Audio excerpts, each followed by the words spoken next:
বেলডাঙ্গাতে যা চলছে তাতে হিন্দুরা সনাতনীরা সংখ্যায় কম হলে কি হতে পারে তার প্রকৃষ্ট উদাহরণ আপনারা ওখান থেকে দেখতে পাচ্ছেন। বেগুনবাড়িতে হিজুলি কাপাসডাঙ্গা এলাকায় রাস্তার উপরে বোম্বিং হয়েছে। বেগুনবাড়িতে রবি দত্তের বাড়িতে ভাঙচুর লুট করা হয়েছে, তার নাতির বিয়ের অনুষ্ঠান সন্ডুল করা হয়েছে। ওখানে কামাখ্যা মায়ের মন্দির, সেখানে অগ্নিসংযোগ হয়েছে। হালদার পাড়াতে বেছে বেছে সনাতনীদের বাড়িতে ঘোষপাড়া ভাঙচুর লুটপাট, ঘোষপাড়ায় ধর্মীয় স্থান ভাঙচুর হয়েছে। হরেকনগর ভাদুড়ি পাড়াতে ব্যাপক ইট বৃষ্টি হয়েছে, প্রচুর আহত হয়েছেন। নলপুকুরে গন্ডগোল হয়েছে। বিনাদয়ে বাড়ি ভাঙচুর হয়েছে ব্যাপকভাবে সনাতনীদের। নিমাই রুজু, সুরজিৎ স্বর্ণকার, নীতিশ শীল, নিমাই ঘোষ, নন্দদুলাল ঘোষ, স্বাধীন ঘোষ, দুলাল চন্দ্র পাল, লতিকা ঘোষ, মোহিত দে, এদের সমস্ত জিনিসপত্র ভাঙা হয়েছে, আহত করা হয়েছে, সিসিটিভি ক্যামেরা পর্যন্ত ভাঙা হয়েছে।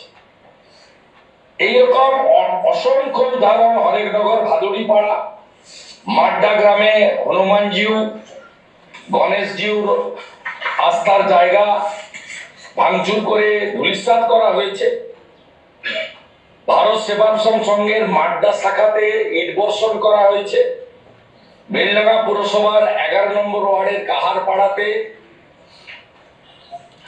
গণা হাজরা, সুবল হাজরা, বুদ্ধদেব হাজরা, রুদ্র হাজরা, প্রশান্ত বিতারের বাড়ি ভাঙচুর এবং ব্যাপক লুট করা হয়েছে। বেলডাঙ্গা পৌরসভার 13 নম্বর ওয়ার্ডের সুবীর হাজরা, জয়ন্ত কর্মকার, সুপ্রিয় হালদার, দীনবন্ধু হালদার, কার্তিক হালদারের বাড়ি ভাঙচুর হয়েছে। ছোট গাড়ি, মারুতি গাড়ি ভাঙচুর হয়েছে এবং মারুতি এবং মোটর সাইকেল গুলো পোড়ানো হয়েছে। বেলডাঙ্গা পুরসভায় রাম সীতা দেবীর ওখানে আস্থার জায়গা ছিল, ধর্মীয় স্থান, সেখানে ভাঙচুর চালানো হয়েছে। আমাদের হাউস এফেক্টেড হয়েছে বেলডাঙ্গা থানা এলাকাতে 80টার মতো। ধর্মীয় স্থান, সনাতনীদের ধর্মীয় স্থান মানে স্থায়ী স্থান এবং অস্থায়ী মণ্ডপ 30টা ভাঙা হয়েছে, নয় পোড়ানো হয়েছে। সনাতনীরা ইনজোর্ড হয়েছেন 50 জনের বেশি এবং কম বেশি 500 জন এফেক্টেড হয়েছেন, তাদের ক্ষয়ক্ষতি ওখানে হয়েছে। এর বাইরেও 200 দোকান, বড় বড় দোকানকে কমপ্লিটলি বন্ধ রাখা হয়েছে। আমরা পশ্চিমবঙ্গের প্রধান বিরোধী দল হিসেবে গত রবিবার আমি রাজ্যের বাইরে ছিলাম। গতকাল সোমবার দিন আমরা